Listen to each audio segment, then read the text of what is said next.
there. So, welcome to the Weatherford Music Academy and welcome to learning some things about a guitar. So, I'm going to kind of talk about this in correlation with their book, Guitar Crazy, but this would also apply to probably any method book. So, parts of a guitar, acoustic or electric, there are some things that they have in common. First of all, the body of the instrument may be shaped differently or have different sizes or shapes. That does determine the sound, the projection a lot of the time with these instruments. Acoustic usually will have, this is called a sound hole, and that the sound comes out of that, where an electric one will have like a pickup at the bottom. This one does not, but it would have some type of pickup at the bottom you plug into, and then the amplifier is where the sound comes out. With this instrument, strings are in the front, always like that.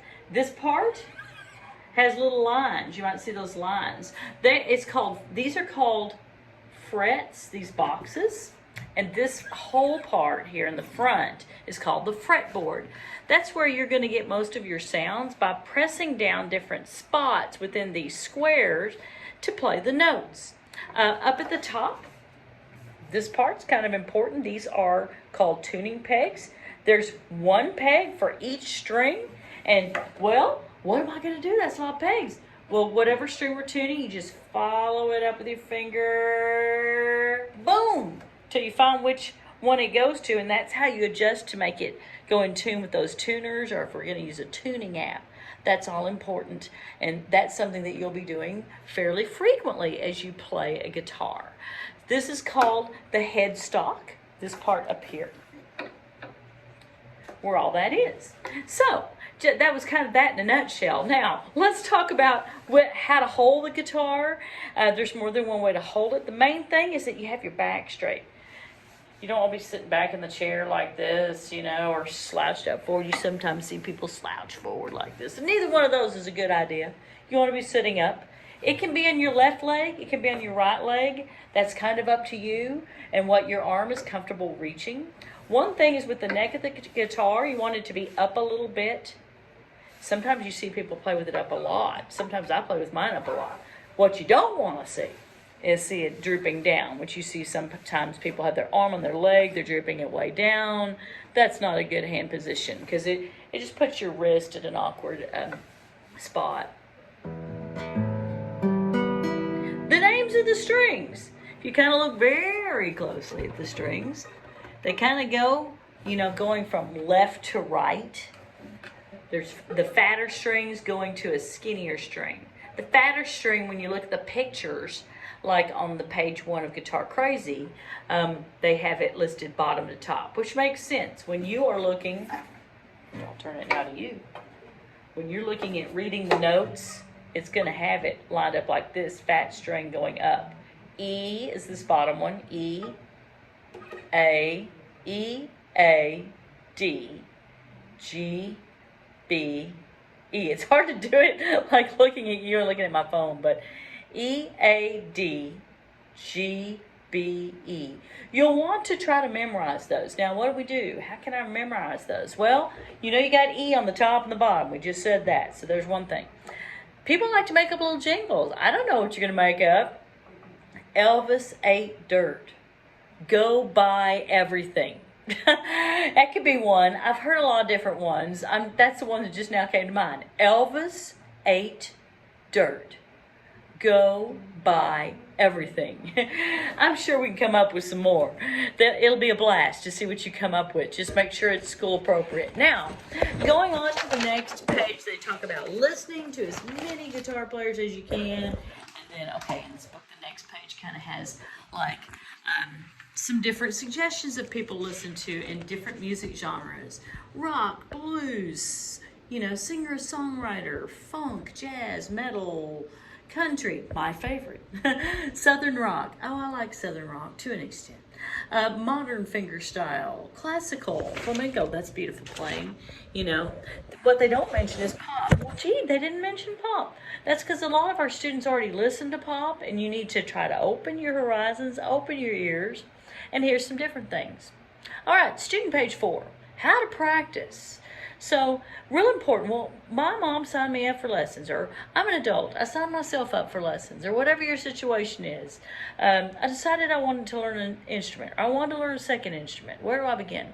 Well, you do have to spend time outside of your lesson time working with your instrument, whatever it is, whether it be guitar or voice or the flute or whatever. You do have to spend some time working on it. It could be a couple of minutes.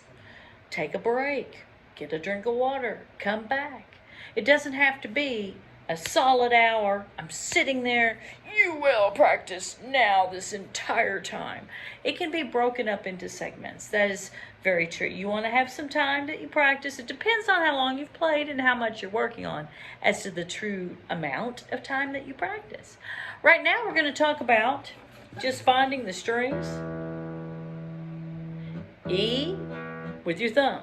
Now notice I am playing, this is my right hand, this is my left hand. Your instrument goes to the left. Sometimes people are like, okay, I'm going to hold the guitar, but I'm left-handed. Now your instrument doesn't care what hand you write with. You're going to need both hands. I'm very strong left-handed, dominant. But you play your instrument. I play mine traditionally set up. You know, whatever instrument I'm playing, I don't switch it just because I write with my left hand. Some people, oh, I have to restring it. Not really. You don't. People may decide they want to. That's just going to make it different and strange for them. You know, they get to adapt if they really want to. But I'm left-handed, I'm telling you, and I do not switch my strings because I'm left-handed. I'm going to leave them the way they're set up. So, and I always would. I wouldn't switch it. So right now, this exercise is left hand is just going to kind of hold the neck up for support. We're not going to talk about that right now. We're going to talk about finding the strings with your right hand. You don't want to play right over the tone hole. You might slip in and then have a thumb catastrophe in the middle of this exercise. And, oh, I'm stuck. See, we don't want that. So strum up here. This is the strum zone, like right in this area when we're playing later too. I like to be up and down right up here as opposed to here. Because like I said, you start going fast, you get stuck and it's weird. You see some people try to do it down here. You're not going to get a good sound down here. Or you'll see people coming at an angle. That's not good. You want to go straight up and down. All right, so learning the string names. E, E, E, E. Try that 4 times with your thumb. I'm just using my thumb. E, E, E, E. Then switch to the next one. A, A, A, A. Right now you can look. Next one. 1, 2, count. Third one. D, D, D, D. Find the next one. G, G, G, G. Then find the next one. You're probably going to have to look and maybe count. That's okay. This is B, B, B, B, B. Then the top string, which is furthest away from you when you're playing. E, E, E, E. So we just went through all of them. Say it, play it, look at it. Don't hover over it. Use your eyes, look at it. E, E, E. You can watch the whole time if you want. A, A, A, A, D, D, D, and so on. You don't have to go that speed. You can go whatever speed you want to. You can go faster.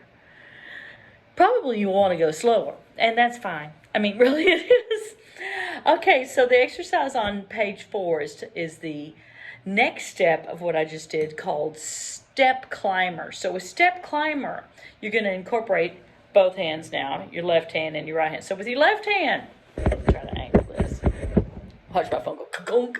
So with your left hand, we're going to use our fingers. You can use your index finger right now if you want. They have it labeled finger 1, finger 2, finger 3, finger 4.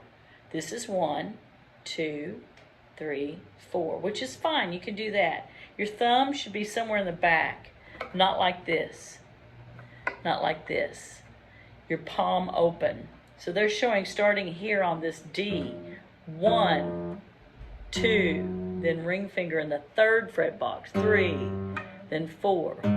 Notice how I corrected myself. You don't want your other fingers like pointing straight up like this. Let them be curved and relaxed.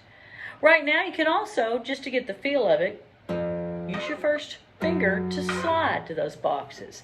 Notice I'm in the middle of the box, not on the wire in between. You just don't get as good a sound there, or sometimes you get no sound. In the middle of the box, 4. You can use your first finger, then you can go back and walk it. That's fine. You don't want your fingers sticking way up. That exercise shows you to do that on each of the strings.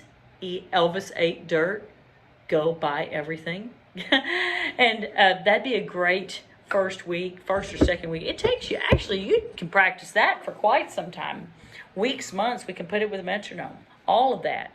It's a great warm-up. Make sure your hand is relaxed. You shouldn't feel any stiffness. All right. Welcome to the guitar.